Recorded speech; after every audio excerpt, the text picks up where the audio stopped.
me a long time to get here, to get to where I was able to have the network and the people and stuff that supported us in a way that we could have somebody show up. So having Coach Steven here, Wesley here, it means a lot to me. So anyway, I'm just going to turn it over to you and just first and foremost say appreciate you showing up, and guys, leave him something up there because he drove a long ways to be here for us. Thanks for having me. And on that, I was just talking to a couple of gyms in our area about just how nice it is after several years to have much more of a community and sharing of ideas and getting to train with other people. So thank you for being here and being a part of it. For those of you who've never trained with me, been doing this since 2008, so a while. Did compete a little bit, not really kind of what I'm known for, but taught in high school, and I think that's kind of where my strength is as far as what we do here is just kind of the ability to relay information to people in different ways and try to help them understand some of those things as quickly as possible. So that being said, I have a little bit more of a slower style, try to be like a little more pressure and heavier when I can. I really enjoy that, have found. As a matter of fact, I thought that Jimmy did a great job down in Jacksonville about just explaining that style of kind of suffocating, they're just going to willingly provide you with something. You don't have to work very hard for it.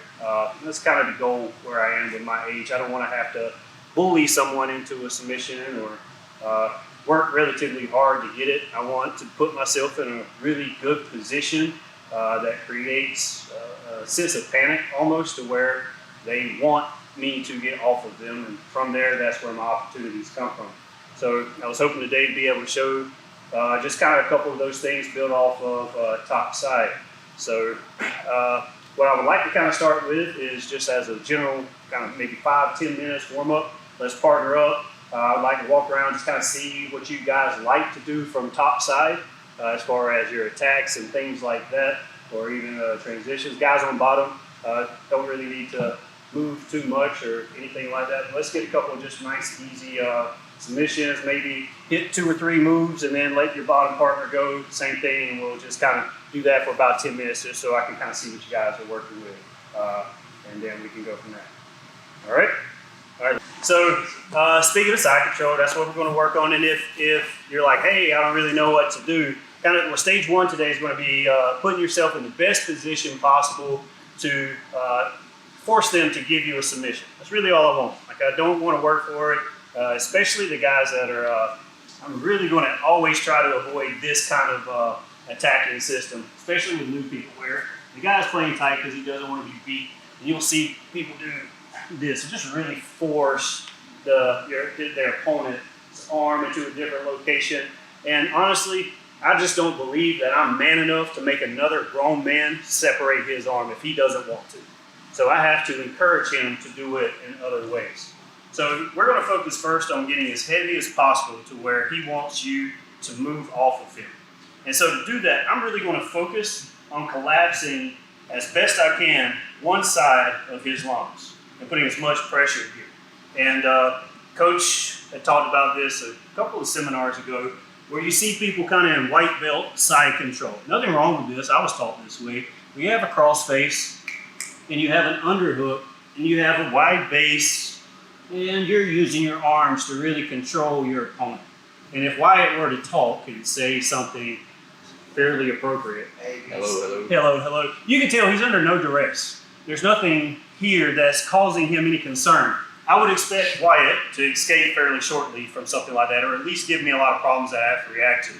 So what I want to do is focus on moving away from that, and where that pressure covers a lot of area. So if you think about the people who can walk on like a bed of nails with their bare feet, they only walk on a bed of nails with their bare feet because there are so many nails that is covering the surface area that is not real pressure. If you take all those nails away except for one, and you ask that same person to step on it, it's going to go directly through their foot.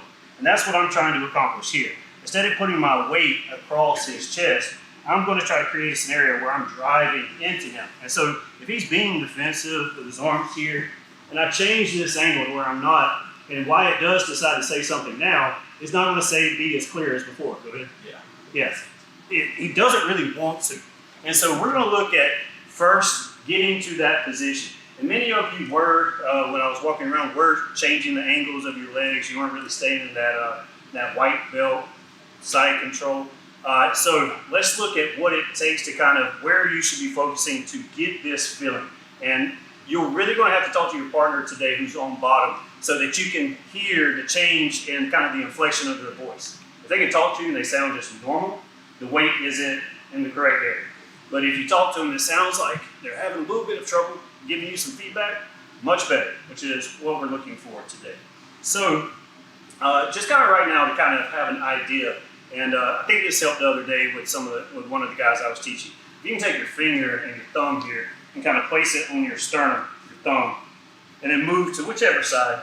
You'll feel like right here, there's a little ridge in your ribs. I want to make that part of my rib be the only thing that's touching the exact same part on his rib. You know those weird tattoos that people get where it's like two puzzle pieces that match? And please tell me I don't have anybody in here who has that with like them and their significant other. I want to create that little weird scenario where those... Hey, but that's what I want to do. I want to put those two matching pieces together. So there's nothing wrong with passing guard and getting here, but what I'm looking to do is create that same spot on him and then have a situation where nothing is touching the ground. The only thing that's touching the ground are my toes, my foot, with my knee up. And now a lot of people, when I teach this for the first time, want to still keep their chest flat here. But if my hips are open, I'm also going to open my shoulders. And I can still have good control here and here. My arms are not controlling him anymore. My weight is. And if my arms are available, I can use them to attack. How's this feel? Not too good. Okay. So let's start with that, just kind of trying to get to it. So here's a few tips. Do this with your partner. Feel where that is before you get started. Kind of look here. Make sure your head does not drift too far past their head. Sorry. Your head needs to be a little more in line with them. And then I just call this Spider-Man. I don't really know what else position to call it. But essentially, my hips are going to be low, my head is going to be up. If I have this position and my head is low, but my hips are higher, I'm removing the space, or I'm creating space for him actually, for him to move. As soon as I drop my hips, you can see my chest drops as well. He's trapped under me. So those three things. Have your head a little bit along the center line of his body, not too far past. Make sure just your ribs are engaging in his ribs. And then have your legs sprawled out a little bit. So let's partner up, same partner you were just with. Give it like 2 shots. Ask them to talk to you. If they can talk to you clearly and like, oh, that's not too bad, adjust your body. If you can't find the spot, raise your hand, call me around. I'll come take a look and help you out. All right? 1, 2. I want my jiu-jitsu to matter when it matters most. Like, I don't know who's walking up on me at the Walmart gas pump, So if I have to be heavy on a 200-pound guy that doesn't know anything, I want to know that my little behind can make them go, oh, what's happening here? And they just have this sense of panic. So I love that you have guys that are focusing on just that aspect. So one of the more annoying things when I started was I would get to a good position, which I was like, hey, I'm learning. I would get to a good position on a big guy, and then the big guy would just do this. And I couldn't separate their arms. And that was the most annoying thing. And I spent way too much time focusing on the limbs instead of focusing on the control. So I wanted to show you that position to show you how that really helps with this guy. And you probably thought about him right when I said it. We all know the people who, as soon as they get on their back, it's this. Right? So let's look at how we can open that up a little bit with the same position. So if Wyatt's here, and I've passed, which means he's not trying, he's going to have this shape here of his arms where he's kind of having these praying hands. That is the angle I'm looking to put my body. If I do white belt side control, the issue here is not only am I dispersing my weight, I'm doing it on something that's not actually on him. I don't want my weight on his arms. I want my weight on his chest, on his sternum, on his ribs. So I will pass like this, but as soon as I get here and I feel that there's an arm between us, I'm immediately kicking the back leg straight, angling off, posting the foot. And I can still go here. How's that like? Yeah. So, but look what happened when I open my angle up. I'm no longer on the arm. So, from here, in, hips low, head up. David did a great job of getting here. And one thing I probably should mention is when I'm here, I'm not really being lazy. I'm engaging my back and my neck. And that little bit of extra effort here adds so much pressure driving in, okay? Once we can get from there, guys aren't gonna wanna sit there for a very long time. And if they do, I can show you a couple of things to tighten it up even a little more, encouraging them to finally say, hey, I've been here 30 seconds. It's not getting any better. He's not moving. Let me try to get out. That's when I'm looking to catch a submission. Only when he's trying to escape. If he's settled in, we're going to cook him. We're just going to wait till he decides how he wants to die. Okay? So let's get back with your partner. Person on bottom, prayer hands. Start in the basic kind of cross face, knees wide, side control, and then try to slide into position. Biggest thing I saw with everybody walking around is this. Because your head is here a lot of times when you're in this position and you go to slide here, your weight is too far over. Somebody like Wyatt, as soon as I try to go for something like this, yep, this becomes the issue, right? I'm way too far over.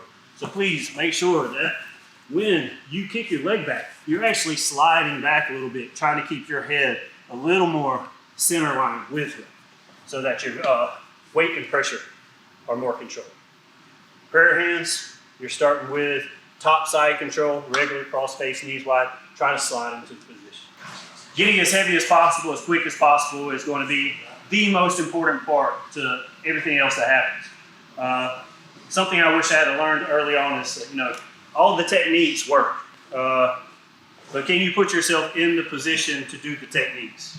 And that's the thing I was worst at for so long, so early. You're like, hey, how do I hit this butterfly sweep? Well, can you get into a good butterfly position? The answer is no. Same thing here. How do I hit all the submissions that are going to come? Can you replicate this one position over and over and over? So the two things I'm kind of seeing I want to emphasize before we move on. The head line. Many of you are doing better about this, but it almost is going to feel like you're falling off a little bit of them to where your head is. So if you feel like you're sitting a little bit kind of on the sternum up here as far as your weight is concerned, that's going to mean your head is too far high. And why that matters is even if it's a little high and they budge a little bit, you're going to have to adjust more often than what you're going to want to. So the other thing is going to be the story that your hips and shoulders are saying. Your hips are kind of aligned to where they're pointing in this direction, but many people keep their shoulders too perpendicular, they're not perpendicular, but too parallel to their opponent. So I can do everything right with my feet, but if my shoulders are here, I'm still too square. But see how my hips are facing that way? I want my shoulders to kind of be doing the same thing here, right? I heard you exhale, yeah.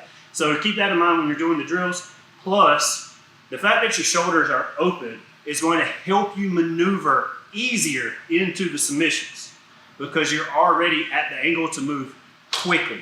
It's one less move because to hit some of these moves, my chest needs to be opened up in that direction.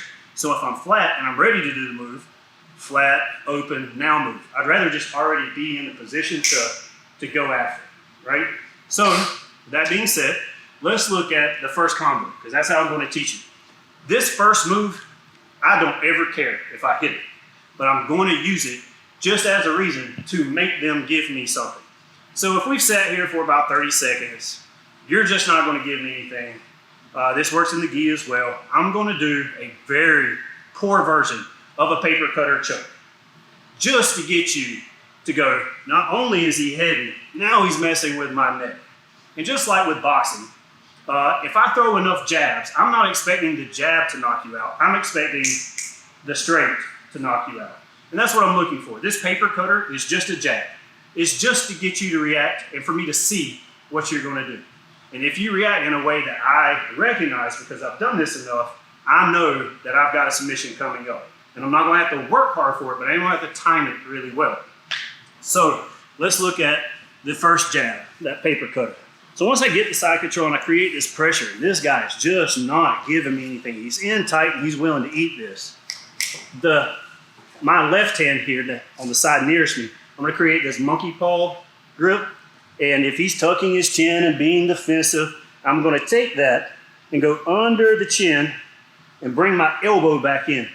If you do this and bring your elbow out, this is a problem for you in about 3 seconds because he's going to use this to off balance you.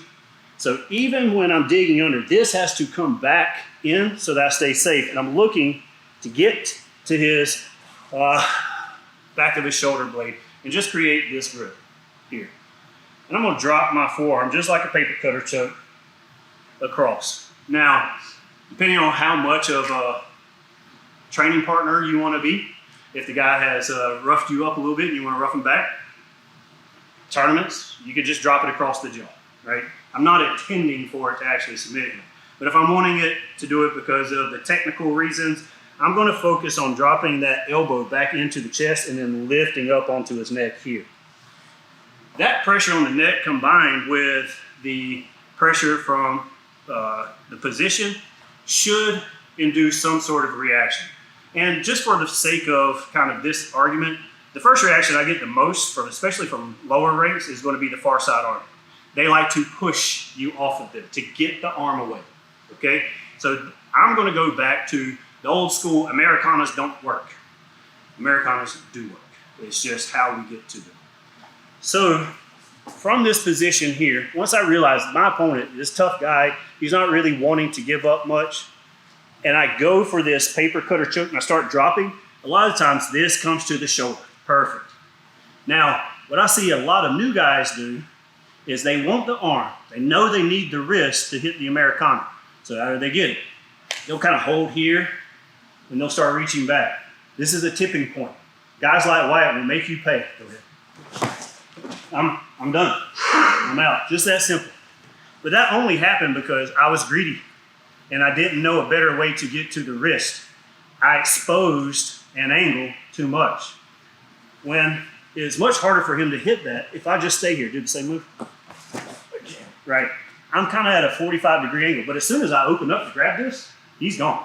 So that means I have to find a way to get this wrist and keep this position. And so what I'm going to do is go under his hand and like scratch my cheek. So we're here, paper cutter, under the hand and scratching my cheek. I do not encourage my guys to use this. I got little Cinderella fingers, princess hands. I don't really do manual labor, so I can't, hold on to a big guy's forearm, especially the guys that have like thick, PVC pipe forearms. So instead, I want to use what I have as an advantage. He wants to bring this arm in as much as possible to defend it. So, and I'm going to take a little bit of pressure off. If I just do this and Wyatt brings his hand in, I'm going to push back. That's me trying to separate his arm pretty good. But if I keep this here, bring your arm in, that's what I'm looking for. And the way I kind of taught this to my guys is, to me, this is spear fishing. And for spear fishing, you have to be super accurate and super fast. Boom, and pin it. To me, that would require a lot of luck. I want to cast the net and get as much as I can. And the forearm is a lot of real estate. And if he tries to push back into this structure, he's not really going to get it back. The only way he can go once I put this here is to take his arm away and out. And I prefer that. So when I get to this position where I'm scratching my cheek, I'm going to club that arm that came up. And I'm going to do it with this grip. So that if he does try to move it away, I can catch it. So we're back to our position. I do this paper cutter choke that I really don't want, and he starts pushing on the shoulder. I come to my cheek, and then I'm going to club. You can see I'm already here. If he tries to take the arm away to get out of it, it's trapped. And then I just come back. He's already tapping. So I'm going to loosen it. But I do not grab and use my fingers at all. This whole submission, you'll never see me grab my own hand like this or his hand like this. It's 2 hooks. Once I get to this, it's never about lifting. It's only about pulling it in. All right, that's another one. If he's got super flexible shoulders, which I do not, then it would be the lift as well. Who has good shoulders? Bam. Bam. Bam, come here, buddy.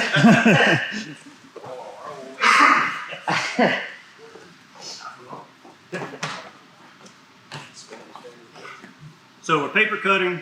He goes to push on the shoulder. I'm up, trying to climb. As soon as we get to here, we're down. 2 fists down. Knees up. Bring his hand close to his head. Now, you do have the shoulders. But even then, the trick is put the elbow in his pocket. Once you get to this, everything else tightens up. Never lift first. Always pull in. Cinch. Okay? Anybody need to see it again? Yes. All right. So we're past. We get flat. We start threatening. He pushes a little bit. I don't change the angle of my shoulders, but I club this with the forearm. When I push it away, my hand's already in a good spot to loop here. Bring his elbow to his pocket. And if he's somebody like this with good shoulders, we can just transfer it off. I'm gonna move his head further away in just one arm, if I can, if he's gonna let me do it. What you're gonna do when I say comb the cheek is you're gonna come up kind of high on their arm, and you're gonna be like, I can't get my hand under, kind of do this motion, and the consequence of that is probably you're going to lean back to create the space so you can do what I'm asking you to do. There's actually a simpler way. It's where you come up to comb your cheek. If you come up to comb your cheek here where his hand is, that's where you're going to lean back. See how he has connection to here and a lot of my chest. But once he starts pushing, there's room here, kind of on the far shoulder, for me to come up and comb my cheek. So let's try that a couple of times. When you're doing the paper cutter, when you release the choke, go to your far shoulder and then try to climb. You should find it easier to get your hand under without having to adjust your shoulder angle at any point. Okay, let's try that real quick and then we'll kind of see where we can attack from there. Kind of the idea. Once they made that one mistake of pushing on me, the idea is there's now like 6 or so submissions that I can go after. Like I'm not really chasing it, I'm not forcing it. I'm just going to throw it based off his reactions. It's just knowing those things. So for example, it's me knowing if he pushes the shoulder that there's a submission here because his elbow has been separated from his ribs. That was the annoying part that you guys were trying to deal with at the beginning. Why is he defensive? He's defensive because his elbows are touching his ribs right here. So it's my job to find a way to separate it without being a bully, right? I'm not going to ever out-muscle Wyatt. So I have to make him want to do that. And once that happens, it's my goal to keep that separation somehow, some way. And if I can do that, there will be a lot of good submissions, a lot of good opportunities somewhere. I just have to get knowledgeable and know what they are. So if we look at the Americana, the way I'm asking you to kind of club it and throw it, if I don't catch his hand, but I block it, he can no longer bring it in, which means the only route he has available if he doesn't want to get caught in Americana is to go out and away. So this is where your kind of Americana, straight arm lock, more systems come from. So if we go here and I'm chasing it, if I lose it, he'll go there, but then he might come back and, you know, it's just, there's too many things that could go wrong for me to want to attack him by just using my hands. So I'm going to go kind of under the idea that maybe you've seen straight arms and Kimuras. I'm going to skip kind of the basic 1, 2, 3 and move on to more like a step over arm bars and stuff, and then show you where I would do the Kimura. So a lot of the times when a good guy's on the run, this is what's going to happen. Boom. Immediately they're going to bring their hand away from the trouble. You usually get kind of 2 reactions, 2 responses from this. You get it where they will grab you. They will either grab you over kind of the top here, where the arm is bent, or they'll try to grab you and the arm is a little straighter. So I just have a very Easy philosophy. If the arm is straight, straighten more. You'll break it. If the arm is bent, I would never throw an arm bar on an arm that's bent like this because that's a lot of work to extend it. So if it's bent, I'm going to keep it bent. What we're going to operate on the first one is the arm bar. So after I've gotten my position, gotten heavy, he pushes, I club, he's like, oh, this is trouble. He will immediately start rolling. And if he comes up and tries to like grab around a little bit, this is where I can attack. So just keep it there. If you look at his arm, that's relatively straight. Now it's my job just to pop. But if he hugs me tight, that is not straight. That is a completely different move that we're going to do. Okay? But the idea is, again, what's happened? His elbow is separated from the ribs. Therefore, I have attacks and I need to take advantage of it. So let's look at the first one, the straight, crowbar, straight arm locks, whatever you want to call them. It will require some movement and mobility. If you are the bottom guy, I need you to hear this down. If you were the drilling partner, for all intents and purposes, the guy was playing tight in the scenario, keep this near arm here for now. I'm going to show you what to do with this in a second, but so the top person, so we kind of make this transition a little easier. This arm can get in the way of what I'm asking you to do, so I'm just going to ask the bottom person to keep this in tight while this one comes away.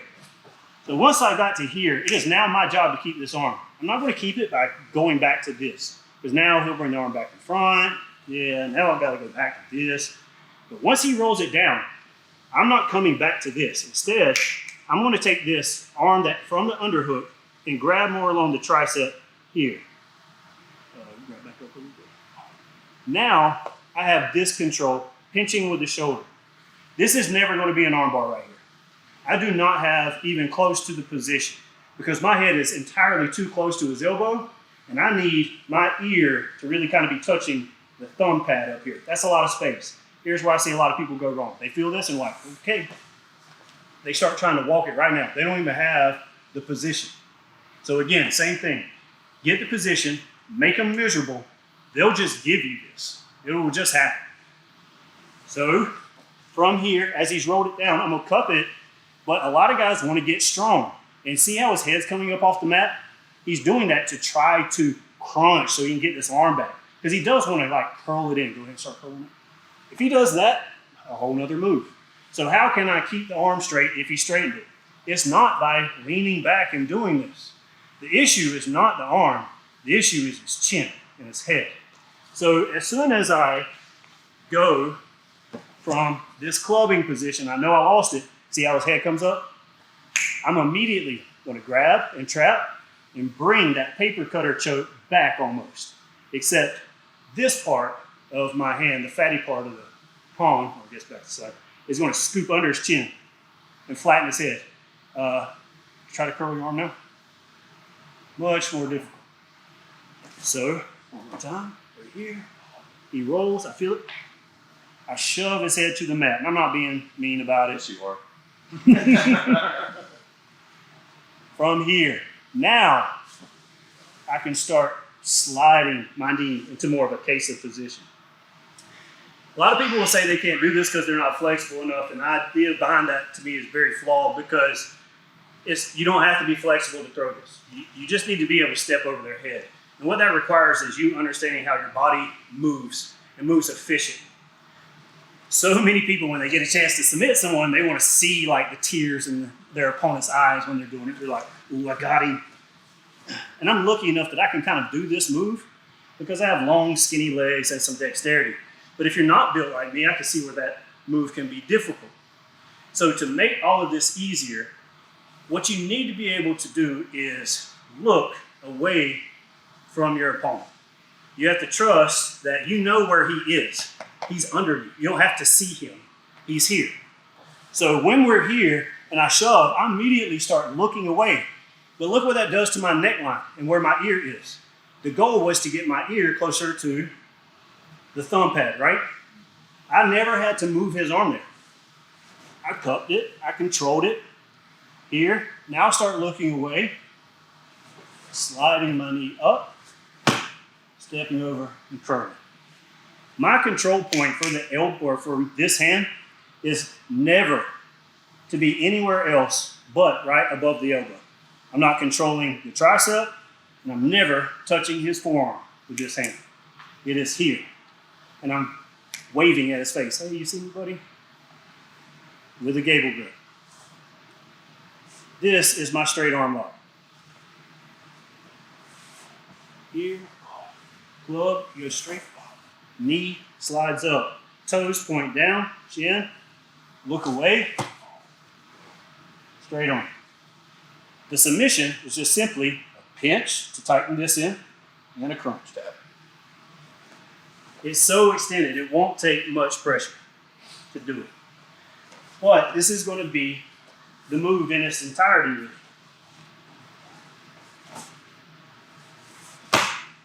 That's it. That's the entire submission. Is to be able to sit through the casing, step over. If you're having trouble stepping over, it's probably because you're not looking and realigning yourself to make it easier. I promise if you do, you'll start feeling yourself kind of slide down the arm, almost locking it in place. Now, if you slide down the arm, but you don't ever do this to trap the hand, they're going to get out a lot of stuff. But the good news is, as you're learning this and mess it up, when you went here and you tried to do this and you just got lazy with the neck, he can move his hand. Well, where's the only place he can move it? Go ahead and just try to get your arm back. Now, if he does this, that's a whole nother problem. Try to get this one back. This right back to where we came from. So if you screw up this, that's fine. Because he never got this back to his ribs. So there's still submissions there. Okay? So, let's partner up. Let's do the step over armbar. Call me over if you have trouble. Don't try to do the second part. Like, don't go, oh, I messed up. Pull it back in front. Let me Americana. You've already done the Americana. Let's work on the armbar. Ready? The more you do this, there will be things you do that you just forget to tell people because you just do them. And it's not until somebody asks that you remember, like, oh, I should probably mention that. When I was talking about where you want to be as far as breaking the arm, I do want my forearm right below the elbow here to create that pressure. Now, what if the elbow is hard to get behind, or what do you put behind it to make it as tight as possible? I want this part of my forearm, this ridge, this hard part, to be behind his elbow. That's why I was saying I wave at him when I'm trying to lock this up. So see where I have this, I'm kind of waving at him. If I'm here, that's too much meat. It's not real tight behind his elbow. And if you've ever hit your funny bone on something like the corner of a table, you know it sucks.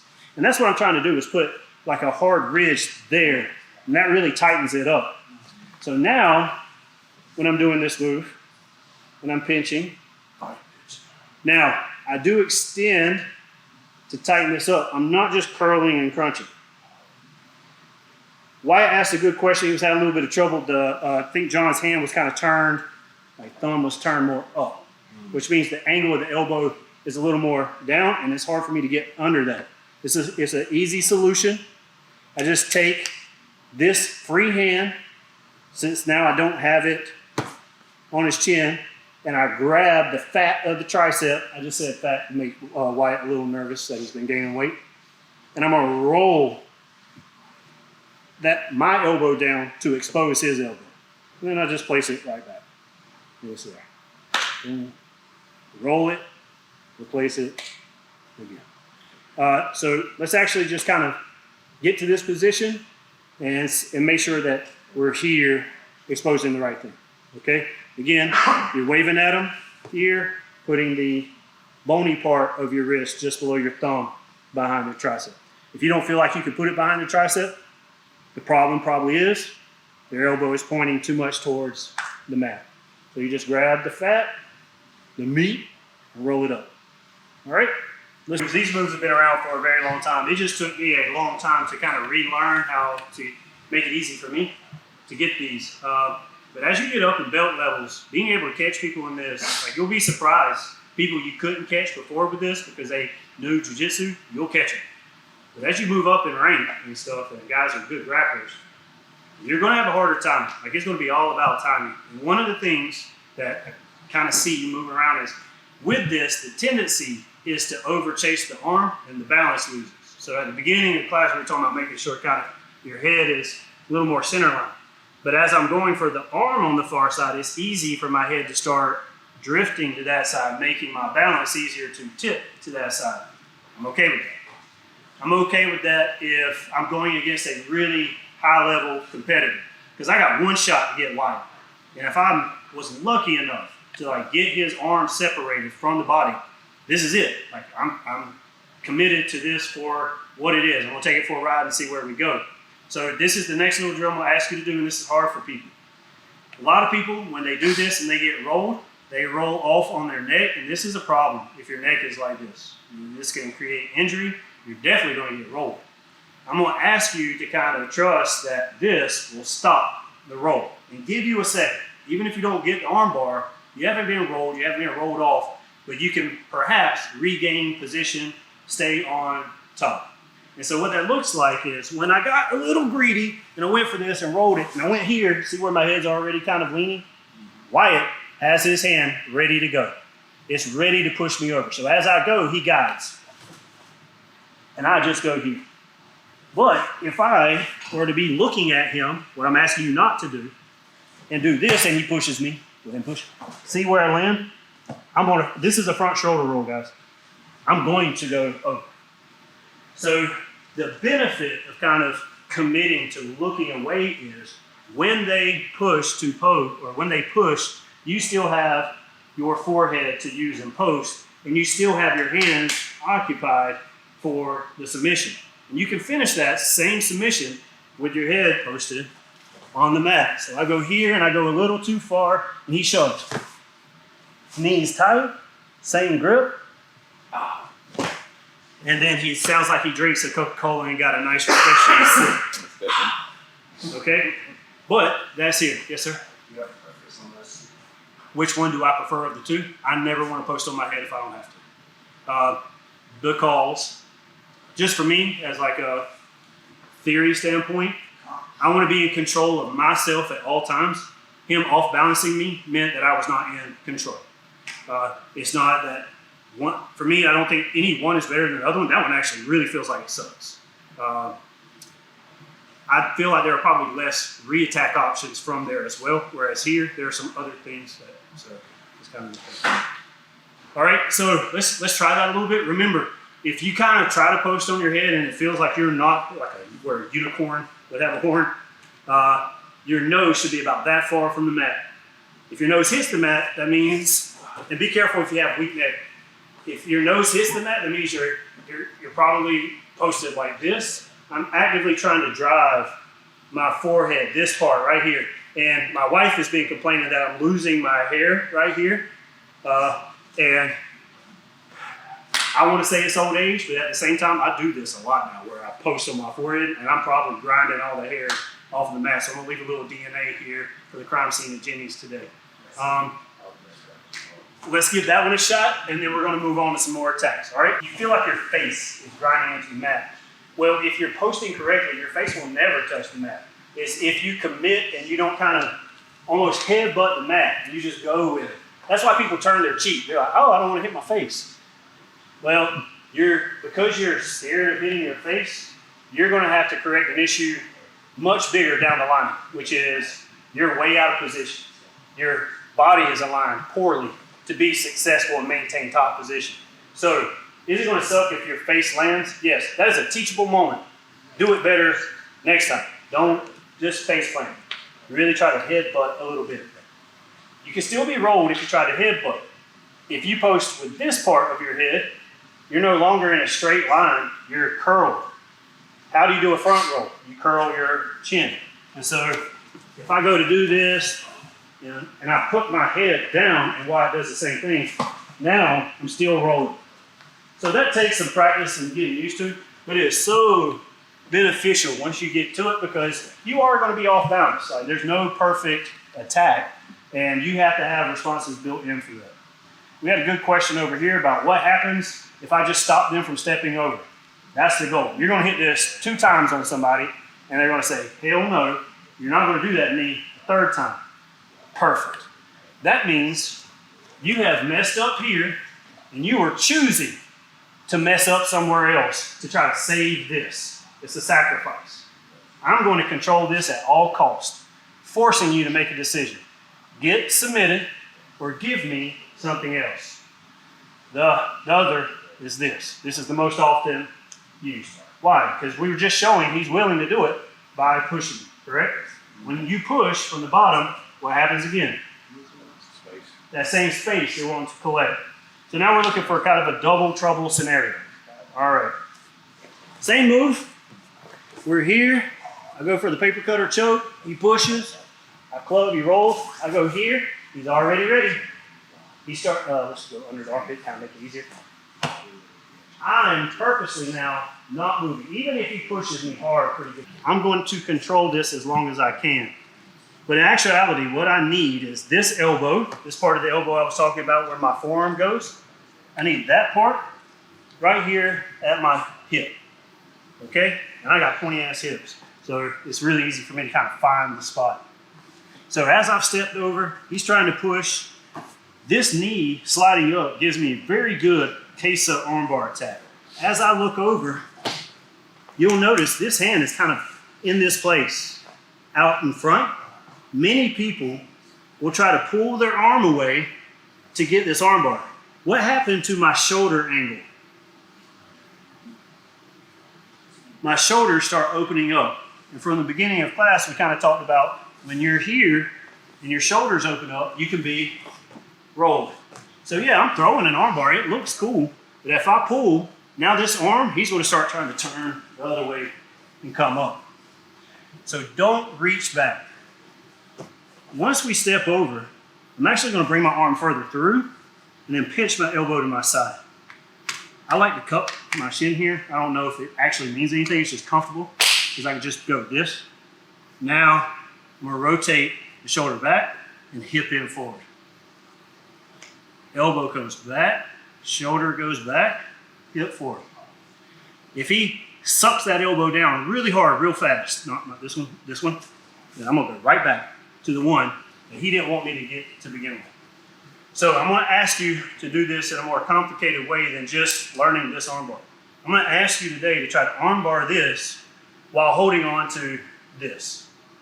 Now, to armbar this one, at some point, you're going to have to let go of your grip on this arm. But when I say let go of your grip on this arm, that doesn't mean leave the arm. That means go back to the original position. So see how I'm grabbing it to control it by kind of cupping the bicep? When I wanted to submit him, I did this. If I let this go, this has to go back here, okay? Make sure your elbow isn't out too far away. I think I saw a few people doing this. Get your arm back. This one. You can just drop it to the mat. That's a problem. Bicep, pinch, pinch. I go for it. I step over. Oh, I feel him pushing. Arm forward. Curling the head. Tuck it in tight. 2 for the price of 1. All right, bottom person. What are you doing to help make this happen? You're going to push just like you were before, except they're not trying to tilt over to their forehead. They're going to try to attack this one. We need to say it one more time. One more time. There became a point where he pushed, but then stopped pushing and the arm kind of came down.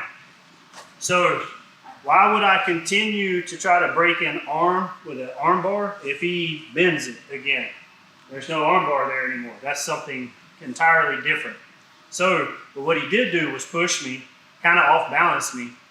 But that's why I never gave up on the far side arm. Like, I'm not going to abandon this attack for an attack I might have, because he changed his mind in the middle of what we were doing. He pushes me and he realized, oh, that's not going to work, and he sinks it back in. And I'm just going to keep that there by trying to cinch in, get heavy with squeezing my knees when I stepped over. I'm going to finish the original attack. Right, just kind of the idea there. So if you're like, hey, I can't get the arm through, then you can't do that move because it requires something they're not giving you. So that's what I really don't like about some jiu-jitsu is you see the people who, for example, let's do that move and kind of have that scenario. The arm's here and they're like, I can't do the arm bar, but their coaches taught them. And so they're like, now they have the arm bar.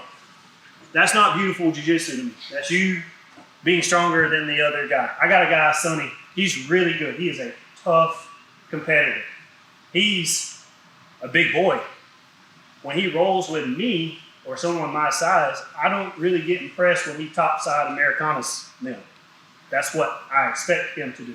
But if I see one of you guys topside Americana him, I'm going to be super impressed with your jiu-jitsu, right? Because you had to have so many more things technically correct to get a guy that size in a submission that most people consider like day one basic. Here's your very first submission, that rear naked chokes. That's kind of, some of the go-tos. So keep in mind that if they're not giving you the reaction, don't force your reaction. You're going to give something up in the process. That being said, now let's break this arm in a very different way. Coach was asking about this earlier. This position I love because it does allow for this kind of just easy step through. And that's why I've been focusing, walking around and talking to everybody about what this foot is doing. A lot of you, which is fine, been kind of doing something like this or toes down. But if I want to transition to Kesa, I really want this foot up and knee up so that I can slide here. But if you notice, my ribs didn't really change from that original position. I stayed in that same spot, and I'm here. All right. The attack's going to be based off of what he's doing with this arm. If you start getting to this position a lot with guys, Wyatt's already doing it. He's going to block the hip. But to block the hip, what did he have to give up? That real estate. Now it's mine, or should be. Again, this is how I was taught it early on, which is, you pull when you lift. And that was very hard for me to understand because I focused too much on this. That is just not a natural movement. But I can hold something here for a very long time. Especially when I went to Walmart and got like 20 bags of groceries and I showed my wife how big of a man I am. All 20, right? But I carry them like this. I don't walk around carrying them like that or here. That's just unnatural.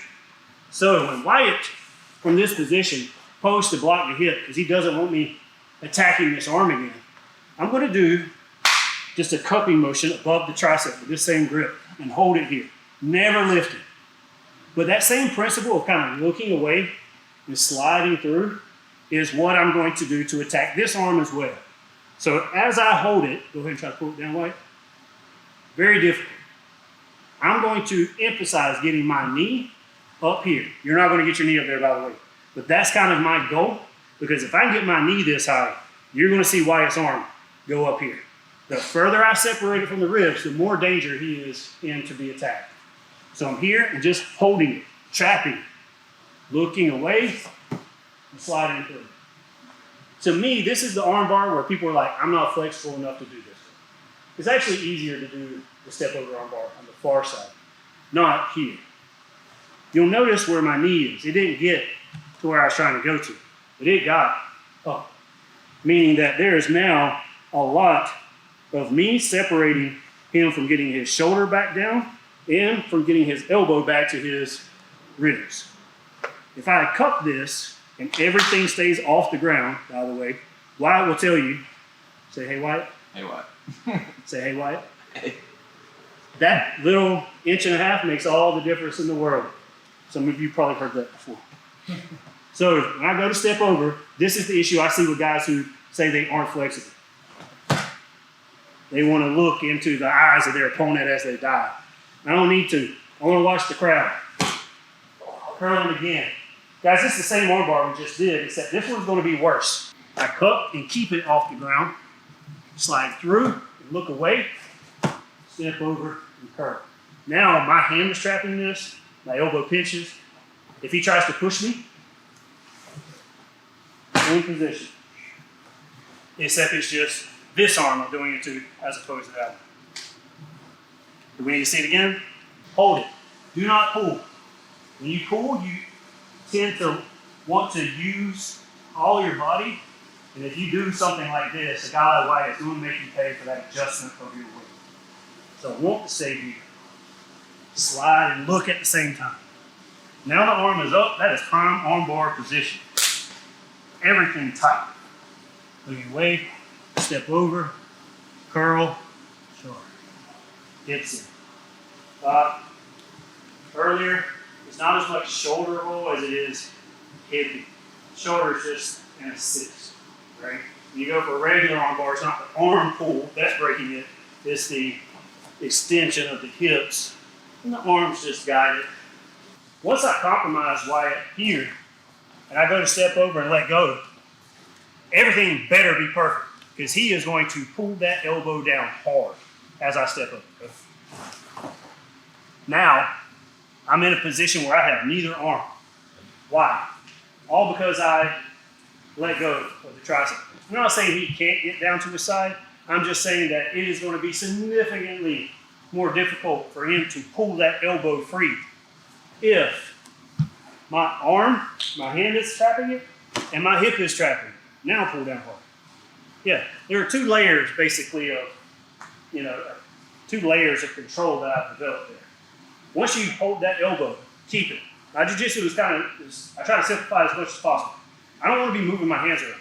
Once I get control of something I like, I keep that there as long as I can until I'm kind of forced through a good reaction of my opponent to move on to something else. Okay? Let's rep it 1 or 2 more times. Do not let go of the near side tricep while you're doing this. If y'all have time, I'd like to show 2 more. 1 more near side arm, and then I really like the way that I do Kimura as far as like being heavy. So if we have time, I would like to show that. Okay, what you'll find is that when people block the hips, there's kind of 2 ways that they'll do it. This is a good one because they're using the structure of their arm to block you and they're not using any muscle. But you'll get the bigger guys, they're willing to kind of push with their hand, but it drops the angle of the elbow towards the floor. Well, if the elbow is down at the floor, I can no longer slide underneath it and take that real estate. But he has made a mistake again. The elbow is separated from the ribs. So now I just got to find a way to keep it there. Well, if I can't go under it, then I need to go over it. So that's just kind of the idea of this system. Well, when I was trying to go under it, it was about controlling the tricep. But if I can't control the tricep because it's on the mat, I have to find another control point. It's going to be the end of the lever here, the wrist. So while we're being heavy and we're here and he keeps the elbow down, he's like pushing here, that's not a problem. I'll actually walk my hips away and just cup his hand here. I'm never going to muscle him. I'm going to keep it just like this. Elbow to my hip, thumb grip, wrap it around. So if I have good control, try to get the arm back a little bit. Where's the only way he can really take it? Right, this way. I love that. If he starts getting here because his elbow is down, one thing you will encounter is their elbow down means that their hips can turn into you more, which they'll try to pull guard. Go ahead and pull guard. Yep, you'll start encountering this. Now you got to figure out how you're going to pass. So as soon as I get to this, my instinct is to run my butt cheeks to his butt cheeks. That's usually like mostly Saturday nights, but in this scenario. So here, I pin. Now I'm going to walk back here. As I walk back, it might look like I'm straightening my arm, but that's just kind of an illusion. My arm was here already. I moved my body. My arm just looks like it's straightening. Now I can start pinning it. I saw Dale earlier. I think Dale will probably prefer to step over and start pinning and going for attacks here. That is a really great option. That's not the one I'm going to show you.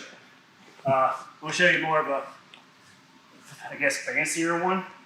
So what I'm going to look to do is the same movement that we were doing with the sit-through.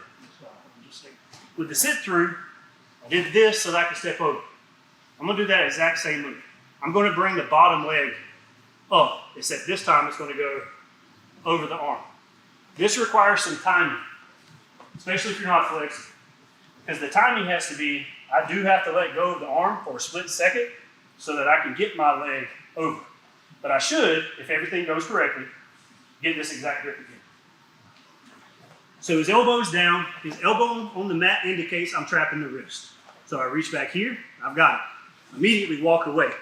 This also turns him. When his body's out of line, he's compromised. And it gives me a second to bring this knee up. At about this point, I'm letting go. Now, what would be most people's reaction? Get the arm where? Back in, right? Get the arm back in. I get to grab it again. And I'm going to pull it in tight here. If you are mean and nasty, or if I'm just playing, I'll just wrist lock you here. Because you've trapped your elbow on the mat and I have good control. All right? So we're here. Bottom person is keeping the elbow low, pushing more with their hand. So I'm not going to reach back. I'm going to trap and walk back.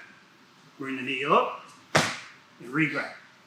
So before I show the next part, which will take some practice, I want to get to that position because none of the next part's going to matter if you can't do this. Like if you can't regather this arm this way. All right? So let's practice that. Anybody need to see it one more time? A few people? I think there are two ways you can really finish, kind of do this as far as grips are concerned. I think if you're a big guy with a strong grip, this would work. I'm not that guy, so I have to switch. So I prefer to cut back under the elbow, how we did it at the very beginning for the first arm bar. I'm going to regather and get that same grip. So let's turn a little bit because we got John come to this side. So we got to this position, hop over, and the arm's in.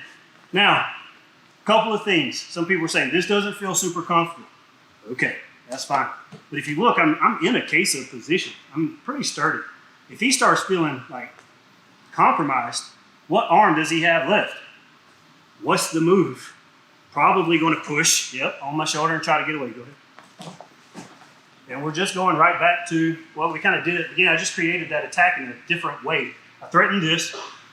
He messes this one up. But if I want to finish this one outside of wrist locks, I am looking to get this leg and continue to take it over his head. To do that, all the same principles apply that I used earlier, which is I'm going to look away. But if you just look away and do this, you're not going to get it. I actually have to do something a little different with this arm, which is post out. So once I get here, I'm going to look and post. And if I'm strong, I'm doing this one. I'm going to pull it, the fist in the direction that I look. So as I get here, I post, look at my hand down by his feet, lift, and that leg is coming over his head, just here. Not over his body, just here. Now I'm on him, pretty heavy. I really don't want to fall back. I'm going to curl in here, step over, cross, arm bar. So the move is to look away, just like we were doing earlier, except this time, post, lift, curl, cross. Why wouldn't you just finish sitting on him this way? That's the goal, especially if he turns. So if I do this, he starts turning with me, then I'm just going to finish there. I don't know about this, like if they end up kicking my arm away or kicked him while I'm putting a pretty amount of decent weight on it, that's a problem. So like if he were to just like go crazy and knee me right here, that's going to either hyperextend. So if I go here, and if he tries to come up and turn in, which is the next thing, right? We're just regathering for the turn, which is what, I'll be honest, most people have been turning into me. I feel like a lot of people aren't willing to turn away because they're still worried about giving up their back, even if they're in a super compromised position. But yes, I would prefer to stay on top, 100% too. Yeah, I just felt like there was a good finish there. Oh yeah. No. Really down. Nate will tell you, I really prefer to stay on top for arm bars, and if you have to fall off, it's kind of the concept. Gotcha. If you don't think that this control is for you, let me give you an alternative. Remember how we were cupping at the very beginning on the first time we attacked this arm? We're going to go back to that same grip here. Because really the arm bar is just about, can you control the elbow line and keep it here? I'm not confident that when I pull this, I'm going to keep his elbow. If he's strong and explosive, he's going to power down, and that's all I have controlling him. So I prefer this grip. So once we walked away, I've stepped over and I've controlled the arm. When I'm ready, I will kind of lift and pinch.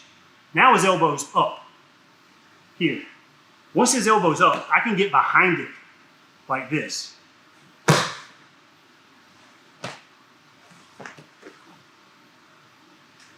Same move.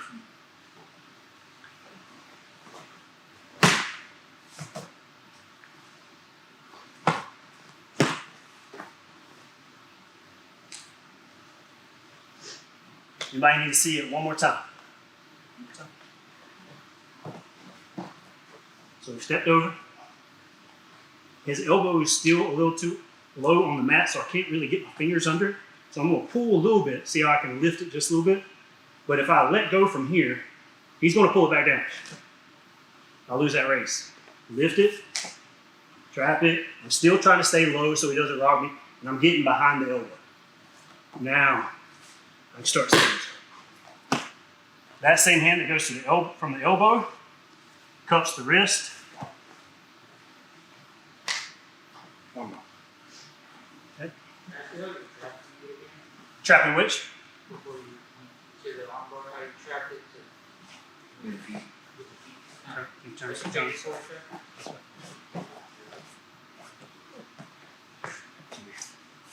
He's got it down. I'm just going to lift a little bit. And I'm putting this behind to keep the elbow or something underneath it. Just long enough for me to grab it. I'll be honest, this is not like a super comfortable attacking position. I'm doing this just because he's allowed me to lift it. Yeah, and I just want to get something back underneath it with better control. Now, a lot of you are going to do this. This is a problem. I'm getting rolled right here. I've trapped myself with an underhook, and if he's big and explosive, we're rolling. So I've got to first post, look away. If I pull in here, I can only pull his hand to this depth. But if I bring his elbow across the hip, I can bring that hand theoretically all the way to the mat. That's that much more breaking room that I have. So when you, really for any armbar, I'm not putting their hand, I'm not attaching it to my chest. I'm doing that to get it, but when it's time to break it, I want to get it off onto across the hip.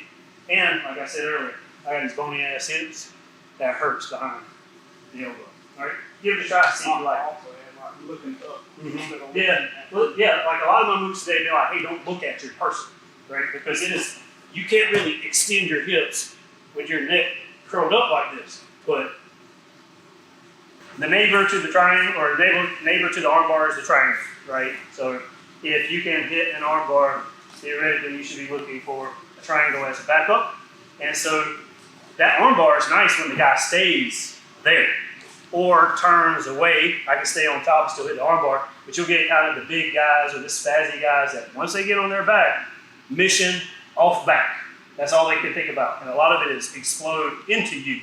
So this move is still fine, because once I get to this here, and if I get to this and this guy just kind of turns hard into me, I'm worried about that elbow. The elbow getting down to the mat is my primary concern. If he hits that, this is not here. So that's why it's advantageous for me just to go ahead and fall. Like if I feel him push hard, I'm going to just relax and fall backwards with the idea of I'm not going to submit him. I just want this to never touch here.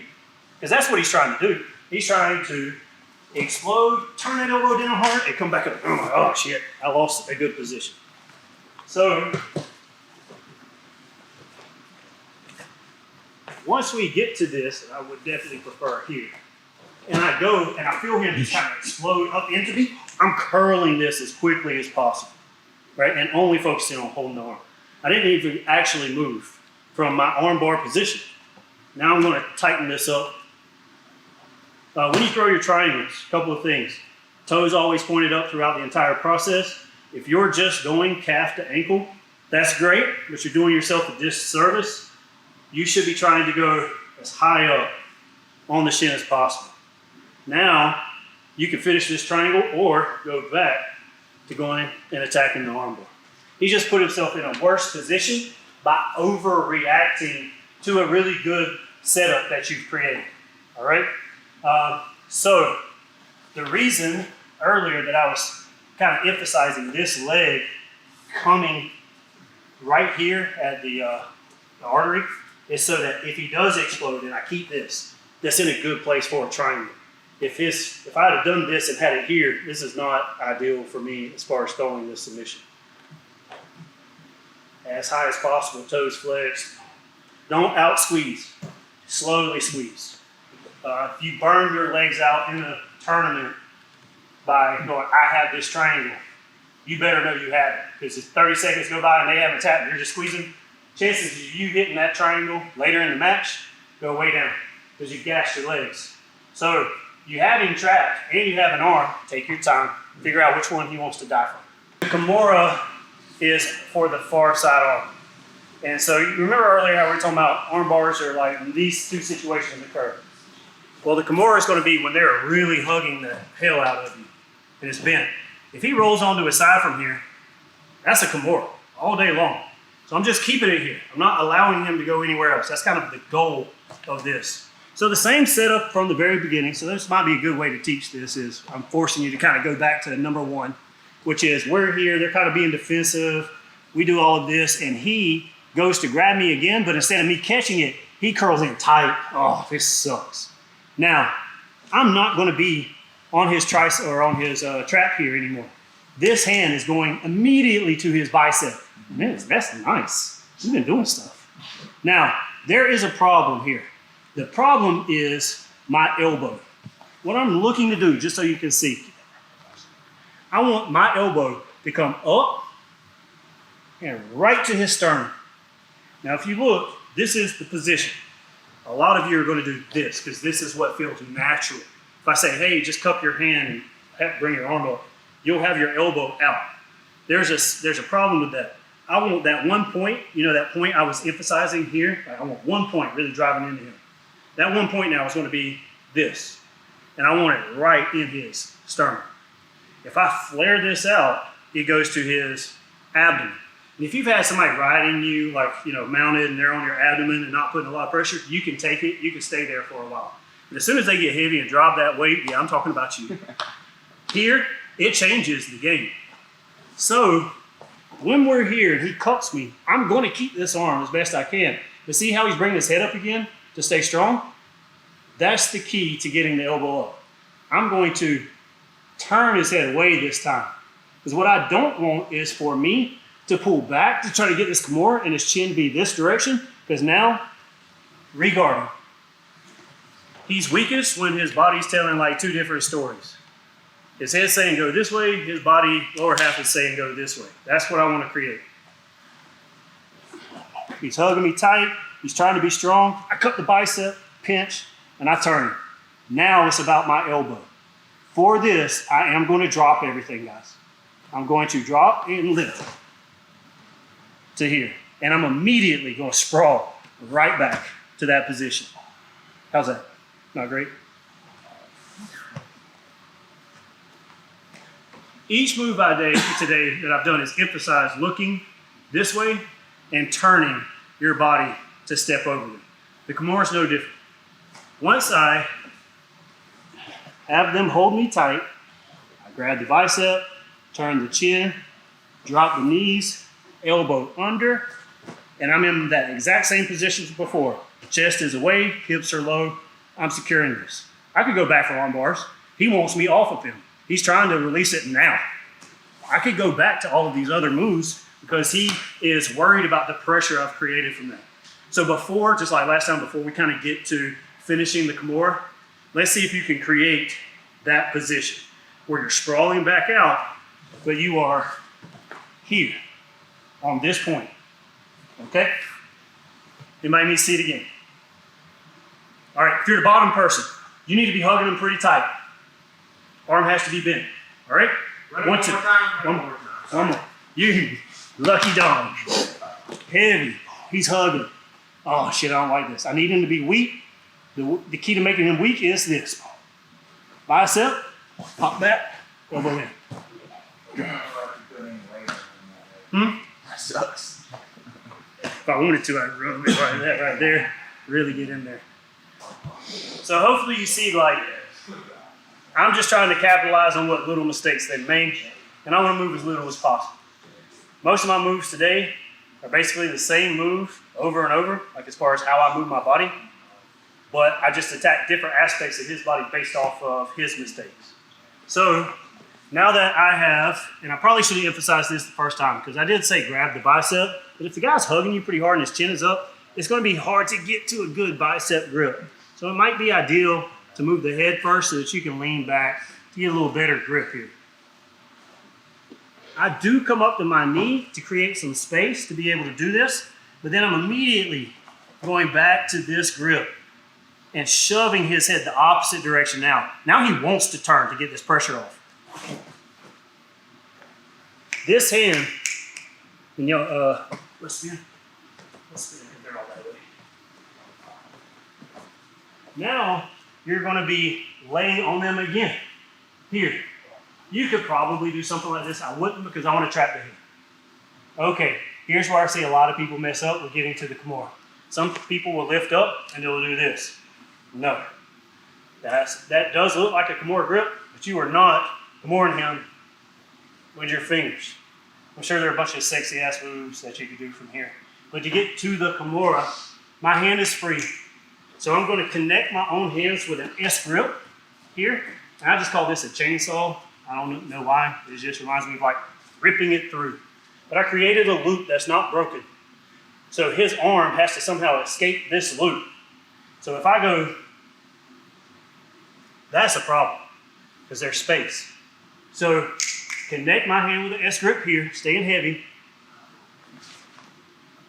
Going right back to a version of a Kimura, where I'm doing these same grips that I did with the Americana earlier.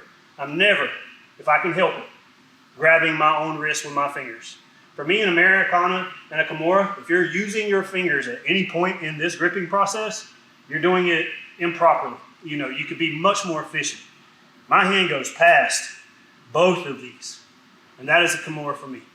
That is also the Americana grip for me. From here, a lot of guys are going to be pretty stiff about like letting you get this. So if you're like, I can't get this up.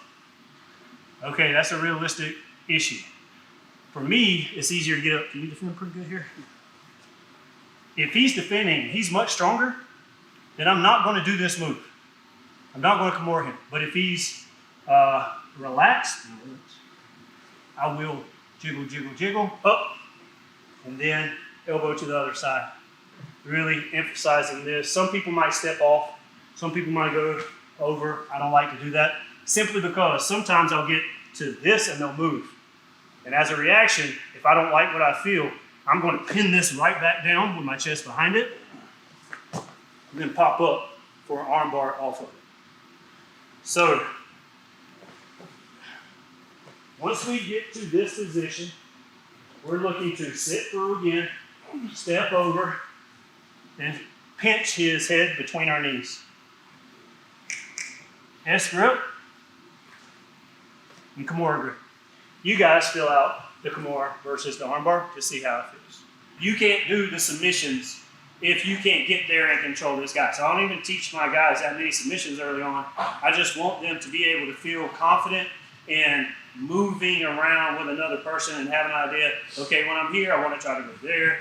And so obviously, we'll have this available too at some point, a little more detailed. But if you would like that, y'all can hit me up. I'll try to make sure that Nate or I get that to you.